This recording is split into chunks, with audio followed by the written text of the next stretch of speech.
the speculation that his job may be in jeopardy. He was quite passionate and quite honest how he felt about that, you know, saying, I'm shocked they have to answer these questions brought up by the media. What do you make of what Gerard had to say? Because he is right. They did go to a conference final last year. They lost to a very good Tampa Bay Lightning team. This year, they had a good regular season, and they lost to a team that deserves a little credit here in the New Jersey Devils. Yeah, I think he's 100% right about all the things he said in terms of the fact that, you know, he's had a successful run. He's done, he may be the most successful Ranger coach in the first 2 years of his career in their history, and they're an original 6 team. I mean, if he's not, he's certainly right high on that list. So all those things, I think, for Gerard Gallant, he should say. I mean, he should defend himself. I think his team should defend him as well. The bottom line for me is this.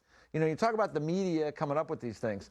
Nobody's sitting around at home just deciding, well, let's just pick on Gerard Gallant today. Because, like, he's a likable guy. Yeah. Like, I like Gerard Gallant. He was a really hard-nosed player. You respected him as a player. When you talk to him as a coach, he's straightforward. He's been on our show. He's terrific. But the bottom line is people aren't making things up. Like, these are the things that have been out there that you hear from people who are in management that, you know, through different sources that are just out there. I mean, when they struggled in November, there was one source that told me that they had been making calls for a couple of other coaches. And I hear that they're very, very interested in Joel Quenneville. That's just what I hear from people that I trust. It doesn't mean anything that he hasn't done a great job. We've seen this before with coaches who do well in big markets with ownership groups that, you know, are eager to be successful. Sometimes even if you do well, it's not good enough. He went to the final with the Vegas Golden Knights, and what was it, like 18 months later, he had been fired. So, listen, I don't know how it's going to play out. He's done a great job, in my mind, with the New York Rangers, but there's just too much smoke around this story that it's just something that the media is making up. Nobody's making it up. The Rangers are considering what to do. We'll see what happens. It's one of many things circulating, right? That there's the position of the head coach, there's Gerard Gallant and his status with the team, but there's also the actual roster, right? Like, Gerard Gallant didn't go out and play the games and lose, right? There was a roster of very, very, very talented players that didn't get the job done. Do you think that roster, Brian, needs major changes? Do you think it needs tweaks? Like, what do you make of kind of their first round exit and what the future might look like for the actual roster? It's hard to judge it on 2 weeks' time because it was kind of thrown together a little bit at the deadline with 2 big pieces, 2 guys that really need a lot of minutes, a lot of touches, and that can kind of change the chemistry of a team. Now, they were great last year. I thought they got through the first round by the skin of their teeth last season. I thought, you know, Pittsburgh Penguins. Why are you smiling so much? Well, he was on the Penguins. I was honestly, I was shocked, but they got better as the playoffs went along, and you thought they learned a lesson, right? I didn't love how they played after the trade deadline. Really didn't.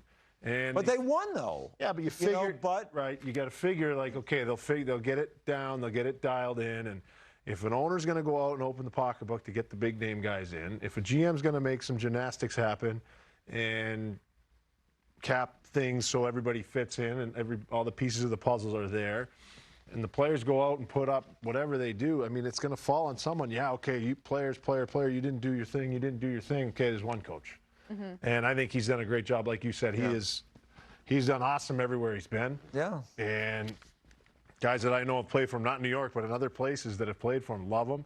I haven't spoken with the guys in New York, but they seemed to like where they were at. When I saw them in the wintertime, I was down there in their locker room saying hi to them, and everybody was in a good place. So it's tough when it happens like it happens. Quickly in 2 weeks, like Gallant said, it's all done. And what happened, who are we going to blame? And like you said, with ownership eager to win and who provides everything for you, right? If it doesn't work, that's when maybe these rumors start. Now, I think he's a great coach. I don't like how I didn't like their recipe for the playoffs. I don't like how they played. And it's up to him to make those adjustments and make sure the guys do it. There were some stubborn hockey players on the Rangers, I thought. What did you think about the roster? The mix was, you know, it's hard when you go out and get a Tarasenko and a Kane, right? I mean, those are really good players. So, like, you know, you look at it and say, hey, that's great. Like, if you're a baseball team, you go out and get players, you plug them into your batting order. Hockey's a little bit of a different game, so sometimes you'll have, like, and Bruce Boudreau was quick to say it when they got Patrick Kane. He was one of the few guys that said, you know, I don't know about that.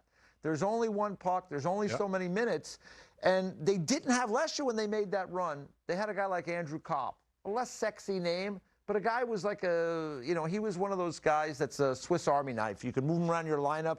He can help you in different ways. Vetrano, he was another guy. He had particular skills, could help you in different ways. The Rangers, I felt like when you include the kid line, which is really high-end young players, I mean, that's 9 top 6 type players. And then you had your fourth line of really good pros, but there's only so many minutes for them. Did they have the right slotting, enough of those middle 6, third line type players to make it all work?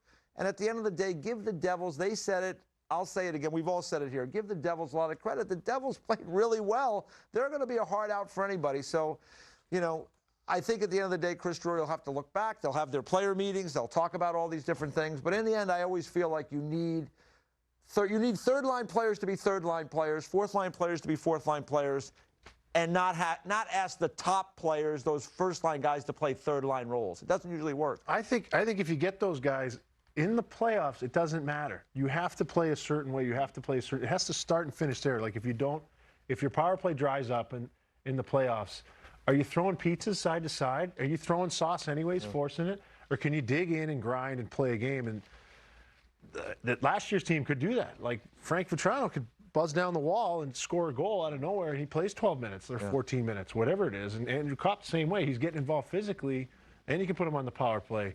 If it's not going for some of these guys, nothing's happening, and it kind of hurts them. So everybody during the playoffs has to turn that switch and play.